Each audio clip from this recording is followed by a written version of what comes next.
आज मैं आपको हिंदी में पाठ 17 पढ़ाने जा रही हूँ, जिसका नाम है फूल चोर। इस पाठ में फूल चोर कौन है वह इस पाठ को आप जब पढ़ेंगे तो आपको अच्छे से समझ में आ जाएगा। तो आप इस पाठ को ध्यान से सुनेंगे। एक बार की बात है, भीषण गर्मी के कारण विजयनगर के महाराज कृष्णदेवराय का मन दरबार के किसी काम में नहीं लग रहा था। यह देखकर तेनालीराम ने उनसे महल के बगीचे की सैर करने का अनुरोध किया। राजा कृष्णदेवराय जो वहाँ के राजा थे, उनको एक दिन बहुत गर्मी लग रही थी और उनका मन दरबार के किसी भी काम में नहीं लग रहा था। तो जो तेनालीराम होता है वो कहता है कि हम चलो महल के बगीचे की सैर करके आ जाते हैं थोड़ी देर, तो आपको अच्छा लग जाएगा। ठीक है, तो महाराज क्या बोलते हैं, ठीक है कहकर कृष्णदेवराय उठ खड़े हुए। बाग में अनेक प्रकार के फूल खिले हुए थे। कृष्णदेवराय का मन इन फूलों को देखकर प्रसन्न हो गया। बाग में अनेक प्रकार के फूल खिले हुए थे। कृष्णदेवराय का मन इन फूलों को देखकर प्रसन्न हो गया। उन्होंने तेनालीराम से कहा, तेनालीराम बताओ कि ये फूल क्या कह रहे हैं, क्या कर रहे हैं। महाराज ये सभी फूल मुस्कुरा रहे हैं, तेनालीराम ने उत्तर दिया। जब राजा उससे पूछता है तेनालीराम से इतने सारे फूल देखकर कि फूल कितने अच्छे खिले खिले दिख रहे हैं, तो उसके मन में विचार आता है और वो एकदम राजा पूछते हैं तेनालीराम से कि ये सब फूल क्या कर रहे हैं। तो तेनालीराम क्या कहते हैं, ये फूल सभी मुस्कुरा रहे हैं। अच्छा, तो फिर ये कुछ कह भी रहे होंगे। तो राजा क्या कहने लग जाता है कि इसका मतलब ये तो कुछ बोल भी रहे होंगे। महाराज कृष्णदेवराय ने एक दरबारी से पूछा, महाराज ये कह रहे हैं कि वैसे तो सुंदरता में हमारा कोई सानी नहीं है, किंतु हम महाराज कृष्णदेवराय के सम्मुख कुछ भी नहीं है। दरबारी ने चापलूसी करते हुए कहा। वो जब दरबारी राजा के सामने बोल रहा था तो चापलूसी करता हुआ नजर आया था। वो इस तरीके से बोल रहा था कि अरे महाराज के सामने तो हम फूल भी कुछ नहीं लगते हैं, ये फूल इस तरह से कह रहे हैं। अब महाराज ने तेनालीराम की ओर देखा। फिर महाराज तेनालीराम की ओर देखते हैं कि तेनालीराम क्या जवाब देते हैं।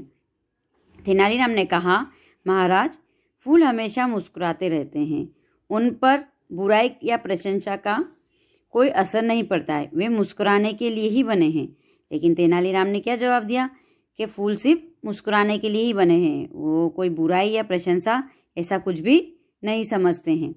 महाराज कृष्णदेवराय समझ गए कि तेनालीराम चापलूस दरबारियों को बताना चाहते हैं कि हर बात पर किसी की प्रशंसा करना उचित नहीं होता है। तो तेनालीराम उन चापलूस दरबारियों को बताना चाह रहे थे, इसलिए वह इस तरह से बोलते हैं। महाराज भी समझ चुके थे। उन्होंने गुलाब का एक लाल फूल तोड़कर तेनालीराम को दिया और बोले, तेनालीराम मैं तुम्हारी खरी बात कहने से हमेशा प्रभावित रहा हूँ, यानी कि तुम जो भी बात बोलते हो सत्य बोलते हो और सबके सामने बोल देते हो, इसलिए मैं तुमसे बहुत प्रभावित हूँ, खुश हूँ। तेनालीराम ने महाराज से फूल लेकर उन्हें धन्यवाद दिया और सब लोग वापस महल की ओर चल दिए।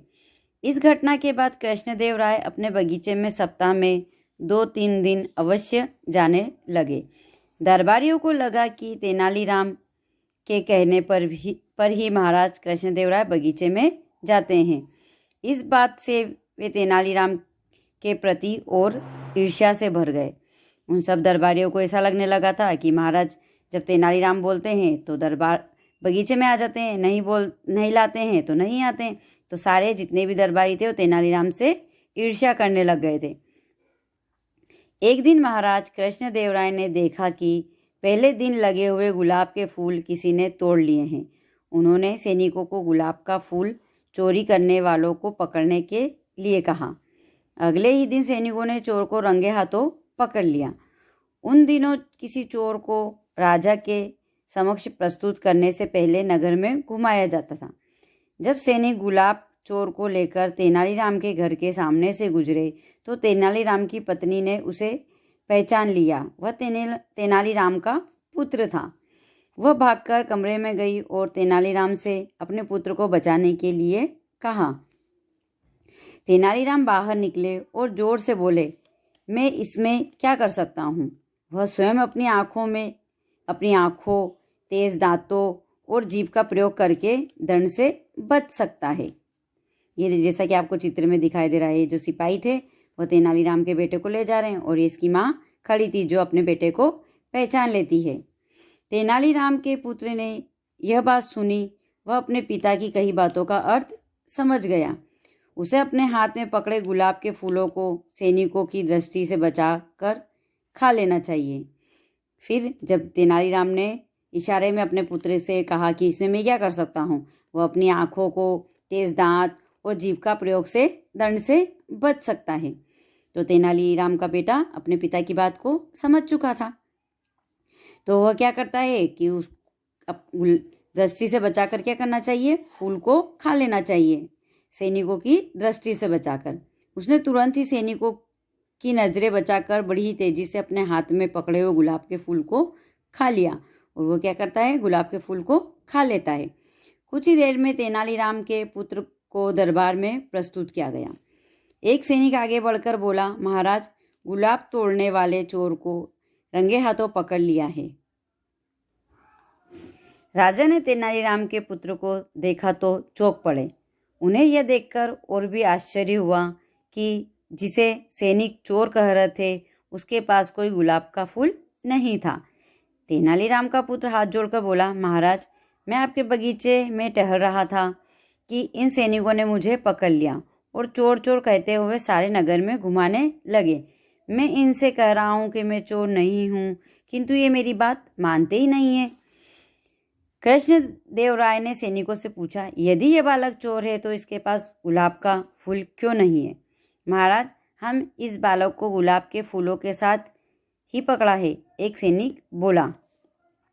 तो कहाँ है गुलाब? कृष्णदेवराय ने पूछा। जब सैनिकों ने तेनालीराम के पुत्र की ओर देखा तो वे देखकर चौंक गए कि उसके हाथ में कोई गुलाब का फूल नहीं है। वे हड़बड़ाहट में अगर मगर करने लगे। कृष्णदेवराय सैनिकों को आड़े हाथों लेते हुए बोले, तुम इस निर्दोष बालक को चोर कैसे कह सकते हो? तुम्हारे पास इसके विरुद्ध कोई प्रमाण नहीं है। यानी कि राजा कहते हैं कि तुम इस निर्दोष बालक को कैसे सब पकड़ सकते हो?